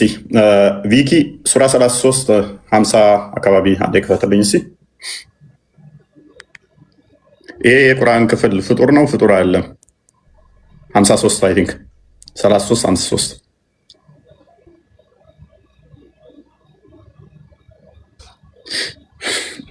ኦልራይት። እናንተ ያመናችሁ ሆይ መድረሱን የማትጠባበቁ ስትሆኑ ወደ ምግብ ካልተፈቀደላችሁ በስተቀር የነቢዩ ቤቶች አትግቡ። ግን በተጠራችሁ ጊዜ ግቡ፣ በተመገባችሁም ጊዜ ወዲያውኑ ተበተኑ። ለወግ የምትጫወቱ ሆናችሁ አትቆዩ። ይህ ነቢዩን በእርግጥ ያስቸግረዋል፣ ከእናንተም ያፍራል። ግን አላህ ከእውነት አያፍርም። ዕቃንም ለመዋስ በጠየቋችሁ ጊዜ ከመጋረጃ ኋላ ሆናችሁ ጠይቋቸው። ይህ ለልቦቻችሁና ለልቦቻችሁ የበለጠ ንጽሕና ነው። ልታስቸግሩ ሚስቶቹንም ከእርሱ በኋላ ምንጊዜም ልታገቡ ለእናንተ አይገባችሁም። ይህ አላህ ዘንድ ከባድ ኃጢአት ነው ይላል። ይኸው ፍጡር ነው ፍጡር አይደለም? መጀመሪያ አንተ ለምን ሁሌ አንድ አይነት ጥያቄ ትጠይቃለህ? ወይ ስለ አላህ ጭንቅላት አለው አላህ ጭንቅላት የለውም ምናምን ሳይሆን ትክክለኛ ትክክለኛ እዚህ ጋር እንደዚህ ቁርአን የሚለውን ማስተማር የምትችል ከሆነ አስተምር እንጂ አላህ ይሄ ሆነ አላህ ይሆነ አላህ እንደዚህ ሆነ አልተገለጸም ምን ማለት ነው? እንደዚህ ነው ሁሌ የምትለው አንተ። በስርዓት አሁን እዚህ ጋር ለራሱ ቆርጠህ ነው አሁን የምታነበው። አሚራ እዚህ ጋር ማለት ነው ተራ በተራ እናውራ። ቆርጠህ ነው እዚህም ጋር እኮ አሁን እየመጣህ ያለው ቆርጠህ ነው። በስርዓት ሙሉ አያውን ያነበብን ቆይ ሙሉ አያውን ያነበብኩት ይሄውን የአላህ ባህሪ ነው ወይ? የአላህ ባህሪ ከሆነ ፍጡርስ ይፈልጋል ወይ? ምክንያቱም ባህሪ በራሱ አካል ላይ የሚቆም እንጂ ፍጡር ላይ ጥገኛ የሚሆን ከሆነ እሱ ባህሪ ሊሆን አይችልም። ፍጥረት ከመፈጠሩ በፊት ፍጥረት ሳይፈጠር ሶሪ ከስር አልተገለጠ የሚሉ ጽፈው ነው እንደኔ አላልኩም። አልተገለጸ ምን ያልወጣኝም። ኤኒዌይስ ፍጥረት ከመፈጠሩ በፊት ይሄ ያላ ባህሪ እንዴት ይሆናል ነው እኔ ጥያቄ። መሐመድ ቤት አትግቡ የሚል ባህሪው እንዴት ይሆናል? እሺ አንዴ ወይ ሉጣኔ ይቻላል። ለቢዝ ላይ የምትለውና ካለ በልና ውጣ። ኦኬ ከዚህ በፊት ይናገራል ወይም ደግሞ ይሄን ነገር ተናግሮታል ማለት አይደለም። እኛ ጅምር የለውም የምንለው የመናገር ባህሪውን ነው። የመናገር ባህሪው ደግሞ በፈለገ ሰዓት ይናገራል ስንል አለቀ እኮ። ይሄንን የተናገረበት ሰዓት አለ፣ ሌላውን የተናገረበት ሰዓት አለ። ሁሉንም ለምን በፈለገ ሰዓት ስለሚናገር ምን የሚገጫጭ ነገር አለው ነው? እኔ እኮ መናገር ይችላል አይችልም የሚል ሙግቴ ውስጥ አይደለም። ስቲል አቡያ አላገኘኸኝም። እኔ አንተ አላገኘኸኝም ሳትለው ሁሌ ይናገራል እንደማለት እየወሰድከው ነው። ሁሌ ይናገራል ነው የምትለው አንተ። ቆይ ባህሪ ከሆነ እኮ ባህሪ ሰብሲ እንትን የሆነው አካል ላይ ነው አይደለ? ባህሪ ከአካል አይነጠልም። አካል ተነጥሎ ባህሪ የለም አይደለ? የለም። ስለዚህ ይሄ ደግሞ ያላ ቃል ነው ብለኸኛል። ማንኛውም ንግግር በቃል የሚመጣ ነው አይደለ? ስለዚህ ንግግሮች፣ ድምፀቶች ቃልን አዝረው የሚመጡ ናቸው ድምፀቶች። ይሄ ደግሞ ቃሉ ነው ካልከኝ፣ ስለዚህ ዘላለማዊ ባህሪው ነው ካልከኝ፣ አላህ ፍጥረትንም ሳይፈጥር ባህሪው ምንድነው? እሱ የሙሐመድ ቤት እንዳገቡ ካልተጠራችሁ በስተቀር ከተጠራችሁ ከመጣችሁ በኋላ ከበላችሁ በኋላ ተበተኑ ከቤቱ የሚል ባህሪ ነው። ልክ እንደ እጁ ልክ እንዳይኑ ልክ እንደ ባህሪው ነው እያልን ያለ ነው። ፎይ ለምን አትለይም? ባህሪው ነው መናገር ባህሪው ነው። ኦልራይት እሺ። ይሄ ሳይተናገር የትኛውንም ንግግር በፈለገ ሰዓት ይናገራል። ይሄን ሁሌ ተናግሮታል ማለት አይደለም። ይሄን የተናገረበት ሰዓት አለ። ቅድም ሱረቱ ነምል ላይ የከፈትከውም ያ አዩሀ ነምሉ የሚለውም የተናገረበት ሰዓት አለ። አቡያያ ለአንተ ነው ማለት ለአንተ ሲሆን የተናገረበት ጊዜ ይኖራል። ለፈጣሪ ጊዜ አይቆጠርለትም። ሜይ ቢ አሁንም ለፈጣሪ ያለ ነው። መናገር ባህሪው ነው። የመናገር ባህሪ ያለው ፕሊዝ አንዴ ኢንተራፕት አታድርገኝ። አቡ ያህያ እዚህ ጋር ቆይ ምንድን ነው ሁሌ ይናገራል እያልክ ያለው ፈጣሪ? በድምፅና በፊደል የሚናገር ከሆነ መቼ የተናገረው ሲፈልግ ይናገራል ሲፈልግ ምናምን ብለህ የምትለው ታይም የምቆጥረው ከአንተ አንጻር ሲሆን ነው። ለፈጣሪ የምቆጥር ከሆነ ፍጡር ስለኔ አይደለም እያወራሁ ያለሁት። ስለኔ አይደለም ስለ አላህ ነው እያወራሁ ያለሁት። ስለ አላህ ነው ያወራሁት እኮ። ሲፈልግ እንዲህ እያልክ መናገሩን እሱ ላይ ባህሪውን እንትን የምታደርግ ከሆነ በታይም የምገድበው ከሆነ ፍጡር ነው እያልከን ነው። ሲፈልግ እንደምናገረው እሱ ሲፈልግ ይናገራል። በታይም የምገድበው በፈለገ ሰዓት ይናገራል፣ በፈለገ ሰዓት አይናገርም። ምክንያቱም ይህ ነው የሙሉነት ባህሪ። ያለበለዚያ ሁሉ ይናገራል የምትል ከሆነ ይህ የሙሉነት ባህሪ ሊሆን አይችልም። መጀመሪያ ተናግሬያለሁ እኮ በጣም ግልጽ ነው ንግግሬ። ሲፈልግ ይናገራል ሲፈልግ አይናገርም ለአንተ ነው። ለአንተ መልእክት ለአላህ ነው። ለአላህ ለእኔ አይደለም። አስተካክል። ለአላህ ነው። አስተካክል አንተ። ኦኬ እንደዛ ከሆነ እስማማለሁ። ስለዚህ ፍጡር ባህሪ ነው ያለው እያልከን ነው። ምን እያለን እንደሆነ ግልጽ አድርገህ። ፍጡር ባህሪ ደግሞ አይደለም ለሱ እንደሚገባው የሚናገርበት መንገድ አለው። አሁንም አታበላሽ። እሺ አዳምጠኝ። ፍጡር ባህሪ አይደለም። እሺ አዳምጠኝ። ኦኬ ጠይቅ የቆየ ነው። ከአንተ አንጻር ካልሆነ ከፍጡራን አንጻር ካልሆነ ይሄ የተነገረው ሲፈልግ ይናገራል ሲፈልግ አይናገርም ብለህ የምትዘጋው ከሆነ ምን ያመጣብሃል መሰለህ? ነቢያቶችን ከመፍጠሩ በፊት ሰዎች ከመፈጠራቸው በፊት አላህ ሚዩት ነበር። አንዲትም ቃል ተናግሮ አያውቅም። ምክንያቱም ለማንም ተናግሮ ስለማያውቅ ሚዩት ነበር ማለት ነው። ማስረጃ አምጣ አንተ አልከን። ምክንያቱም ይሄ ሲገለጥ ከአንተ አንጻር ነው አላልኩም። ነቢያቶች ከመላካቸው በፊት ሚዩት ነበር አላልኩም። ተስማማው። ስለዚህ ነቢያት ከመላካቸው በፊት ይናገር ነበር። ፍጥረት ከመፍጠሩ በፊት ይናገር ነበር ወይ? አሁን ያልከውን ማስረጃ አምጣ። ነቢያቶች ከመላካቸው በፊት ሚዩት ነበር ያልከውን አምተ ማስረጃ አምጣ። አዳምጥ ፕሊስ፣ ፓኒክ አታድርግ። ለምን የምትናገረውን ፕሊስ ተረጋጋ፣ አዳምጥ። ምክንያቱም ምን ብያለሁ? ይሄ ከአንተ አንጻር ነው። ሲፈልግ ይናገራል የሚለው ለአንተ ቁርአን ሲወርድልህ በመሐመድ አማካኝነት ተናገረ ያን ይባላል። እሱ ዘንድ ግን ታይም ስለማይቆጠር በእሱ ዘንድ ይሄንን አንነግርም። ለአንተ ሲሆን ይናገራል ሲፈልግ ትላለህ። ምክንያቱም መልእክት ማስተላለፍ ሲፈልግ በየጊዜው በየታይሙ ለነቢያቶች መልእክት ያስተላልፋል። አይ ከኔ አንጻር አይደለም ካልክ ግን ምን ያመጣባል መሰለ? ፍጥረት ሳይፈጥር ወይን ተናግሯል ወይን አልተናገርም። መልስ የእግዚአብሔር ቃል ፍጡር ነው። አንተን እኮ ይዘሃል። ግን ይሄ የምታወራው ወሬ እፎ የራስህን አይዘኝም። እኔ አካላዊ ቃል ክርስቶስ ነው ብዬ ነው ማምነው። እኔ የእግዚአብሔር ቃል ፍጡር ነው አይደለም? አካላዊ ቃል ሎጎስ በስጋ የተገለጠው ክርስቶስ ነው ብዬ ነው ማምነው። እግዚአብሔር እና አብርሃምን አናግሯቸዋል አናገራቸውም? እሱ ሌላ ነው። እሺ አናግሯቸዋል አናገራቸውም ነው? አናግሯቸዋል። በተለያየ መልኩ ነቢያቶችን አናግሯቸዋል። በቃሉ ነው ያናገራቸው። እሱ ደግሞ ነቢያትን ያናገረበት ቃል ቦርፎሪኮን ይባላል። አካላዊ ቃል ሳይሆን ፍጡር ቃል ነው። የኛ ሎጎስንና ቦርፎሪኮንን ለይ። የእግዚአብሔር ቃል ፍጡር ነው። አካላዊ ቃልን እያወራ ከሆነ ፍጡር አይደለም። አካላዊ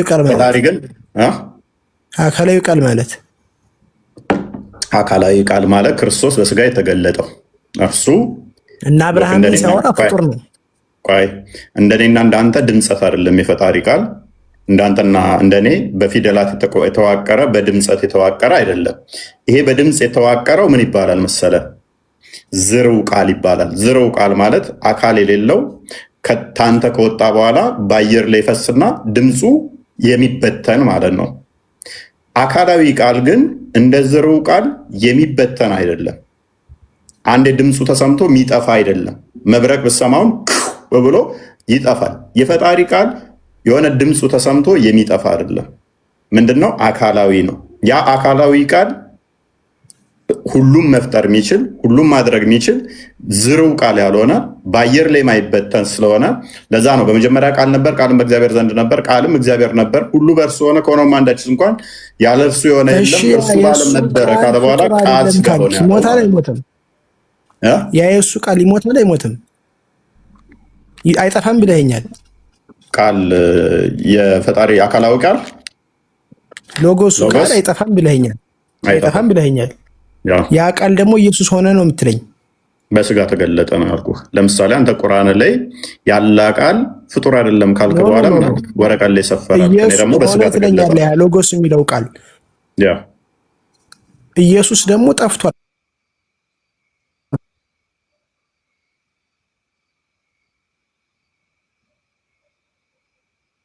ለሶስት ቀን ነው። ማን ያለ መች ወጣንኛ? አሁን አንተ ባልከው ሎጂክ አላልነው። ምክንያቱም በደንብ አስበው የፈጣሪ ቃል አይጠፋም። ሎጎስ የሚለው ቃል የማይጠፋ ነው፣ የማይበተን ዝሩ ቃል ነው አልከኝ። ያ ቃሉ ደግሞ ኢየሱስ ነው አልከኝ። ኢየሱስ ደግሞ ለሶስት ቀን በሞተበት ጊዜ ያ ቃሉ ጠፍቶ ነበር ወይ ስልህ አይደለም አልከኝ። ከሞት ጠፋ ነው። ሞትን እሺ፣ ሞት እንዴት ነው የምትረዳው አንተ? ሞት ማለት ምን ማለት ነው? ሞት ነው እንዴት ነው ይባላል? እንዴ ሞት እኮ ሞት ምንድን ነው እሱ ብለህ ነው የምታምነው? እኛውን ሞት የኛ ኮንሰፕት ከነገርኩ በህይወት እያለ ሞት አለ ትባል ትችላለህ። ክርስቶስ ለምሳሌ እኛን ሙታንም ሙታን ይቅበሯቸው አለ። እግዚአብሔር የማይከተል ሰው ሙታን ተብሎ ይጠራል። ለምሳሌ አካል ሲለያይ ነው። መሐመድ ይኸውልህ ወደ እነሱ አትሄድ። የእነሱ ሞት እና የእኛ ሞት ይለያያል። ያ እሱን በደንብ ላጥራለሽ። ነፍስና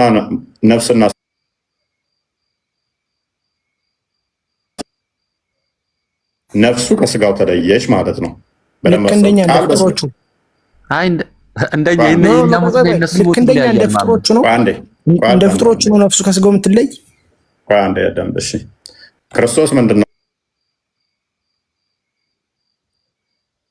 የፍጹም ሰው ነው። ፍጹም አምላክ ነው። ፍጹም ሰው ነው። ስለዚህ ያ ፍጹም አምላክ የሚለው አንዴ ተረጋጋ። ቆይ አደረቡ ምደረቡ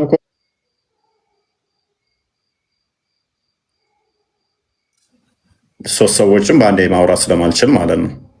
ቀጥል ነገር። ስለዚህ ክርስቶስ በስጋ የተገለጠ ሕያው አምላክ ነው። ስለዚህ ያ የምታየው ክርስቶስ ያው የሰው ልጅ ነው። የአብ ልጅ የሰው ልጅ ነው። በስጋ የተገለጠው የማርያምን ስጋና ደም ተካፍሎ ነው። ነገር ግን ያ የምታየው ክርስቶስ ስጋና ደም ያለው ክርስቶስ ነፍሱ ከስጋው ስትለይ መለኮት የተዋሃደው ነውና መለኮት ደግሞ በሁሉ የሞላ ነው። በስጋው አንተ መለኮት የተዋሃደ አይደለም።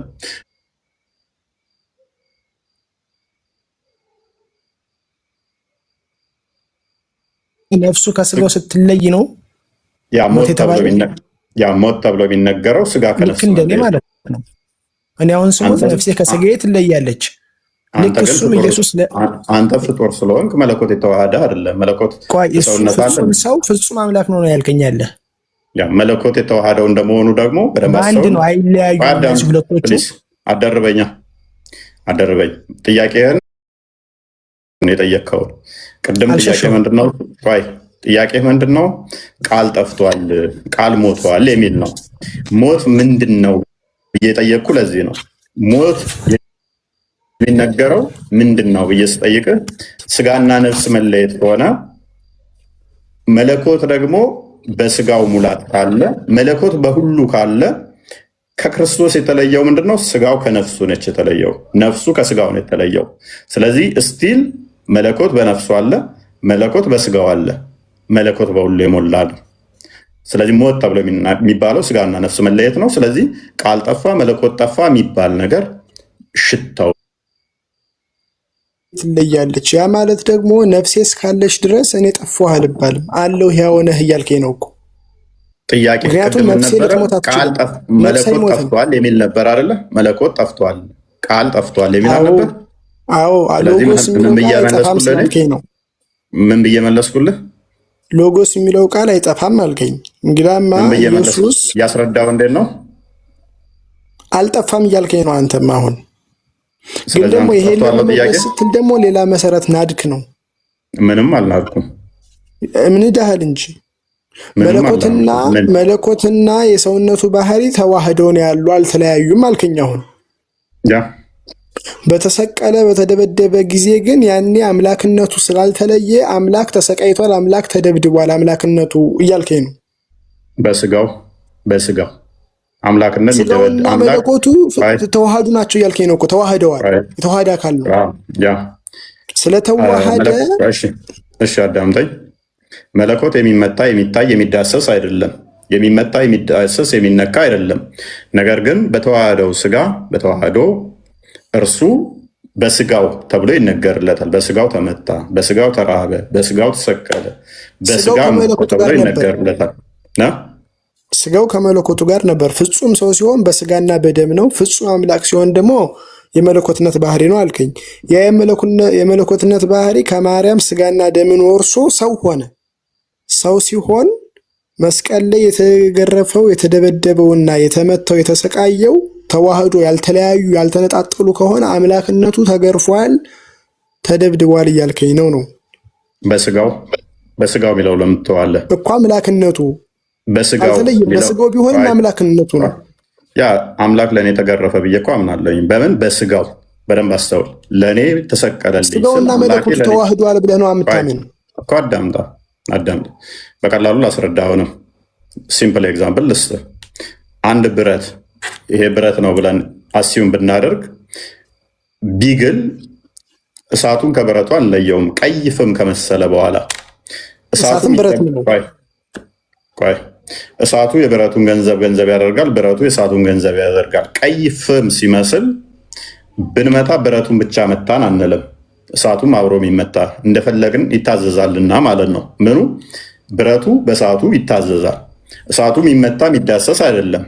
ወላፈኑ ብርሃኑ የሚመታ የሚዳሰስ እሳቱ አልተመታም ማለት አንችልም፣ አብሮ ተመቷል አልከኝ። ስለዚህ ኢየሱስም አምላክነቱ ከሰውነቱ ጋር ከተዋሃደ ሰውነቱ ሲመታ አምላክነቱ አልተመታም ማለት አንችልም ማለት ነው። አዳምጥ።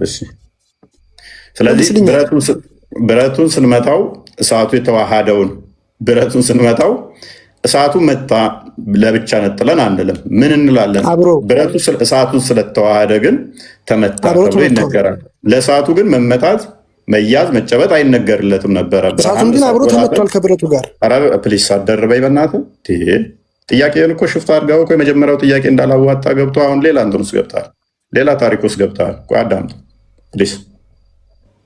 ሌላ ታሪክ ውስጥ ገብተሃል። የአንተ ጥያቄ የመጀመሪያ አርጉመንት ምንድነው? እሱ ጠፍቷል የሚል ነው። ቆይ ፕሊስ፣ ጠፍቷል የሚለውን ሜይ ቢ ያጠፋሁብህ ይመስለኛል። አንዴ ጥቅሶች እኔ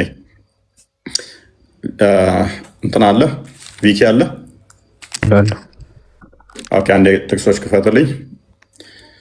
ቆላሲያስ ምዕራፍ 2 አንዴ ክፈተው። ማጭ ግን ግልጽ አላደረኩም። የብረቱ ምሳሌ በደንብ ግልጽ አድርጌላቸዋለሁ። ገብቷቸዋል? አልገባኝም። ለኔ ለምሳሌ አንድ ላይ ተቀጥቅጧ ማለት እኮ እንዴት ነው የምትረዳ እኮ? ያ እኛም እኮ ምን ብለን እናምናለን አልኩ? በስጋው ተመታ ብለን እናምናለን። በስጋ ስንል መለኮት የሚታይ የሚመታ የሚዳሰስ አይደለም። ነገር ግን ያን ገንዘብ በማድረጉ በስጋው ተመታ ብለን እናምናለን። ስለዚህ የብረቱ ሎጂክ ይሰራል። ቆይ ብረቱ መለኮት መታመም፣ መመታት እነኚህ በባህሪ የሚነገርለት አይደለም። ስለዚህ ምንድነው የከፈትከው? ቁጥር 9 ላይ በእርሱ የመለኮት ሙላት በሰውነቱ ተገልጦ ይኖራል። የብረቱን ታሪክ ያመጣውን ለምንድን ነው? እሱ ብረቱ ሲግል ያ እሳቱ በብረቱ ሰውነት ሙሉ ለሙሉ ይገለጣል። ቀይ ፍም ይመስላል። ብረቱን ትይዘዋለህ፣ ትጨብጠዋለህ። ነገር ግን ብረቱን ብቻ አይደለም ብትይዘው ብትጨብጠው እሳት ነው የምትይዘው። እሳት ያስኩት እንዳትል ደግሞ ብረት ነው። ለምን? የሰዓቱን ገንዘብ ስላደረገ ማለት ነው። ስለዚህ ክርስቶስ ምንድነው? እሱ ያ ጠፍቷል ያልከውን እያመጣሁልህ ስለሆነ በሰውነት ውስጥ ምን አለ? የመለኮት ሙላት የተገለጠበት ቃል ስጋን ሲዋሃድ መለኮት በሰውነቱ ተገልጦ የሚኖር ነው። ስለዚህ ሞት ማለት ምን ማለት ነው? ስጋና ነፍስ መለየት ነው እንጂ መለኮት ከስጋው ተለየ አላልንም። መለኮት ከነፍሱ ተለየ አላልንም። ሞት ማለት ክርስቶስ ሞተ ሲባል በፈቃዱ ነፍሱን ከስጋው ነሳት። ማንም አስገድዶት አይደለም። ራሱ ነፍሴን ላነሳት ስልጣን አለኝ፣ ላኖራትም ስልጣን አለኝ አለ። ስለዚህ ነፍሱን ከስጋው ሲለያት መለኮት በሰውነቱ ተዋህዶት ያለው ስቲል መለኮት ከነፍሱ ጋር አለ፣ ስቲል መለኮት ከስጋው ጋር አለ። መለኮት በሁሉ የሞላ ስለሆነ ስለዚህ መለኮት ጠፋ ሲሞት እንደዚህ የሆነ 3 ቀን ምናምን የሚል አያመጣም። መለኮት መጥፋትን አያሳይም። ለምን? መለኮት በሁሉ የሞላ ነው። እስቲል መለኮት ከስጋው ጋር አለ፣ መለኮት ከነፍሱ ጋር አለ። መለኮት የሚታይ አይደለም፣ መለኮት የሚዳስስ አይደለም፣ መለኮት የሚነካ አይደለም። መለኮት በሁሉ የሞላ ነው። እርሱ መንፈስ ነው። ስለዚህ ያ መንፈስ የሆነው አካል በሚታይ በሚዳሰስ በሚነካ ግዙፍ አካል በእኛ ተገለጠ። ስለዚህ ያ ክርስቶስ የሚመታው የሚዳስሰው የሚነካው የባሪያውን መልክ ይዞ የመጣ ነው። ለዚህ ነው ሮሜ ምዕራፍ 9 ቁጥር 5 ላይ አባቶች ለነሱ ናቸውና ክርስቶስ ከነርሱ በስጋ መጣ፣ እርሱ የተባረከ አምላክ ነው ይለዋል። ስለዚህ ያ የተባረከ አምላክ በስጋ መጣ። ያ በስጋ የመጣው ደግሞ ከማርያም ስጋና ደምን የተካፈለው ግዙፍ አካል ነውና የሚዳሰስ የሚነካ ነውና ስለዚህ ተመታ ተብሎ ይነገርለታል። ሲመታ በግዳጅ ነው ወይ? እነሱ አስገድደውት እሱ ሳይፈቅድ ነው ወይ? አይደለም። ዮሐንስ ወንጌል ምዕራፍ 18 መመልከት ይቻላል። በፍቃዱ ራሱ ስልጣኑ መፍቱን ሰጥቷቸው ስለሆነ ማለት ነው። ምክንያቱም የመጣው ሊመታ ስለሆነ ማለት ነው። ለምን ተውከኝ አለ? በፍቃዱ ካልሆነ ለምን አምላኬ ለምን ተውከኝ አለ? እሱ ሌላ ታሪክ ነው። መልስልሃለሁ። አሁን የኛው ላይ ገብተዋል። አዎ እዚህ ጋር እሺ፣ የተረዳሁትን ልንገርህና አርመኝ። አሁን አንተ ካወራኸው የኔን አረዳድ ልንገርህ። እግዚአብሔርን የተዋህዶ የሰውነትና የአምላክነት ተዋህዶ በብረት መስለህ ነገርከኝ። ብረት ሲግል ፍም ሲሆን ብረቱን ያስኩት እንዳትል እሳቱንም አብረህ ይዘዋል። ሁለቱ ተዋህደዋል እያልከኝ ነው። እሳቱን ብቻ ነጥዬ መተውት ማለት አትችልም፣ ብረቱን ብቻ ነጥዬ መተውት ማለት አትችልም እያልከኝ ነው። ብረቱንም ስትመተው አብረህ እሳቱንም ትመተዋለህ። ምክንያቱም ፍም ሆኖ ወደ እሳትነት ተቀይሯልና ብረትነቱንም አልለቀቀም። ስለዚህ እኔም ደግሞ እያልኩ ያለው እግዚአብሔር የሰውን ኢየሱስ የሰውን ስጋ ለብሶ እያለ መለኮትነት ካለ ሞቷል ቢለው ላይ ሄደበት ሲሰቃይ ሲቸነከር ሲደበደብ አብሮ አምላክነቱ ተሰቃይቷል። ስለማይለያዩ አምላክነቱና ሰውነቱ ተዋህደዋል፣ አይለያዩም ስላልከኝ አብሮ ስጋው ሲገረፍ ሲደበደብ አብሮ አምላክነቱ ልክ እንደ ብረቱ ሲመታ እሳቱ እንደሚመታው ሰውነቱ ሲመታ አምላክነቱም ተመቷል እያልከኝ ነው ጥያቄ እኔ አሁን። መልካም እዚህ ላይ መልስልሃለሁኝ። መለኮት ጠፋ የሚለውን እንዳልጠፋ ገብተዋል። አዎ እጅ መልስልኝ። ስለዚህ ጠፋ የሚለው እዚህ ላይ የተተግባባን ዋናው ፖይንት እሱ ስለሆነ የመጀመሪያ የተነሳበት ፐርሚስ ማለት ነው። ሲሞት በ3 ቀን ያህል ጠፍቷል የሚለው ነበረ። እሱ ላይ እንዳልጠፋ እንደማይጠፋ መልስልኝ። አሁን ያንተ ገብተናል። ይሄን መልስልኝ። ያ በተዋህዶ ሎክ ክርስቶስ ሲሰቀል ተመታ ተብሎ ይነገርለታል ወይ? በሚገባ ይነገርለታል እያለው በአምላክነት በስጋ ምናምን አሁን በምንድን ነው ተመታ ያልኩ? ቅድም በደንብ አስተውል። በስጋ ማስረጃ ልስህ አንደኛ ጴጥሮስ ምዕራፍ 3 አንዴ ክፈተው ቁጥር 17 ላይ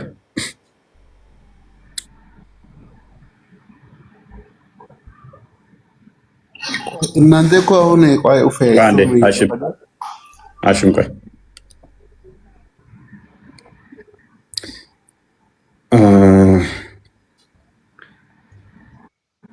እሺ ምን ነው የከፈትከው? እሺ ከቁጥር የት ሄድክ? እሺ ከፍ አድርገው ቁጥር 17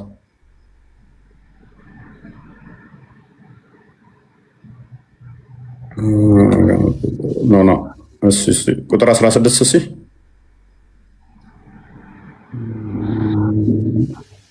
እሺ ቁጥር 18 አድርገው ጥቅስ ተወስቻለሁ። እሺ ቁጥር 17 ጀምራ አንብበው። እሺ የእግዚአብሔር ፈቃድ እንዲህ ቢሆን ክፉ ስለማድረግ ሳይሆን በጎ ስለማድረግ መከራን ብትቀበሉ ይሻላችኋልና። ክርስቶስ ደግሞ ወደ እግዚአብሔር እንዲያቀርበን እርሱ ጻድቅ ሆኖ ሳለ ስለ አመፀኞች አንድ ጊዜ በኃጢአት ምክንያት ሞቷልና፣ በስጋ ሞተ፣ በመንፈስ ግን ሕያው ሆነ። በእርሱም ደግሞ ሄዶ በወህኒ ለነበሩ ነፍሳት ሰበከላቸው። ጥቂቶች ማለት 8 ነፍስ በውሃ የዳኑበት መርከብ ሲዘጋጅ የእግዚአብሔር ትዕግስት በዘመን ይበቃናል። ሎክ በስጋ ሞተ በመንፈስ ግን ሕያው ሆነ። እንዲሁም በወህኒ ሄዶ ምን አደረገላቸው? ሰበከላቸው። በስጋ ሞተ። ስለዚህ ሞት የሚነገረው እነኚህ የሚነገሩት ለምንድን ነው? በግዙፍ አካል ላለ ነው የሚነገሩት። በወህኒ ላሉት ደግሞ ሄዶ እስቲል ምን አደረገላቸው? ሞተ ቢባልም አንተ በመቃብር ውስጥ ስጋው መኖሩን ብቻ የምታስበው። በወህኒ ደግሞ እየሰበከላቸው ነበር። በዛ በ3 ቀን ውስጥ ተዋህዶ እኮ ብለኸኛል ነው። ተለያይተዋል።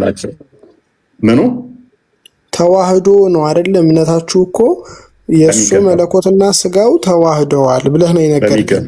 ከዛ የብረቱን ምሳሌ ሰጠኸኝና ሉክ አልከኝ። ብረቱን ስትቀጠቅጠው እሳቱን መታኸው ማለት ነው። ችግር የለውም እኮ። ስለዚህ ምን ብያለሁ? እኔ አሁን በሰጠኝ ሎጂክ እኮ ነው። ቅድም ምን ብዬ አስረድቻለሁ? ሞት የሚነገረው ስጋና ነፍስ መለየት ነው። መለኮት ደግሞ አለ በነፍሱም አለ ብዬ ነግሬሃለሁ።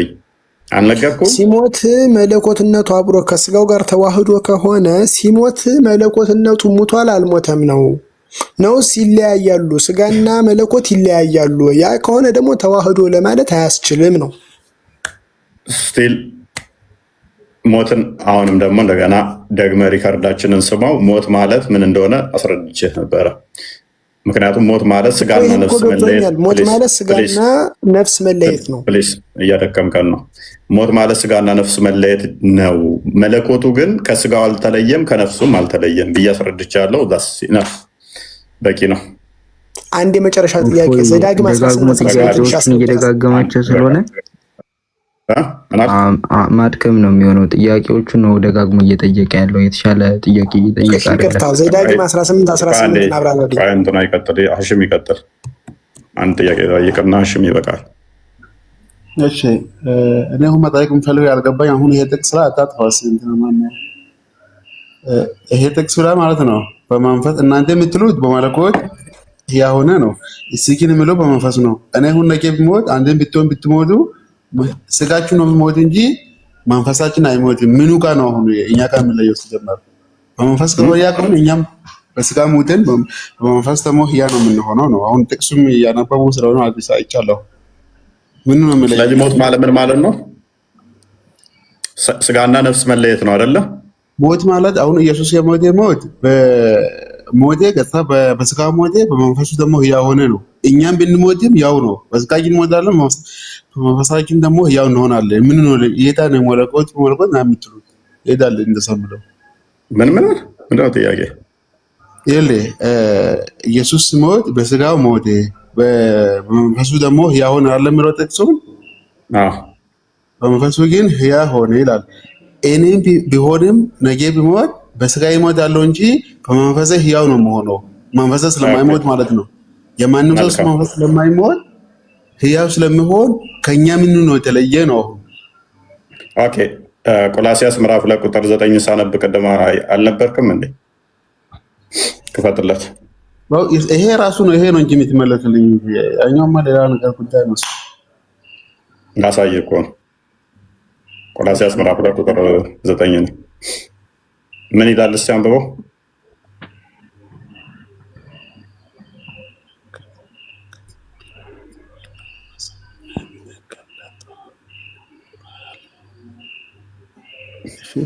በእርሱ የመለኮት ሙላት እርሱ ምሎ ማን ነው? እስቲ ከላይ እስቲ ቀርቦ እስቲ ከአውዱ መሰረት ነው የምንፈታ። እርሱ ምሎ ማን ነው? ስንት ቁጥር ነው እሱ? እሺ ቆይ አንድ እሺ እንትን አድርጎ እሺ አንድ ክርስቶስ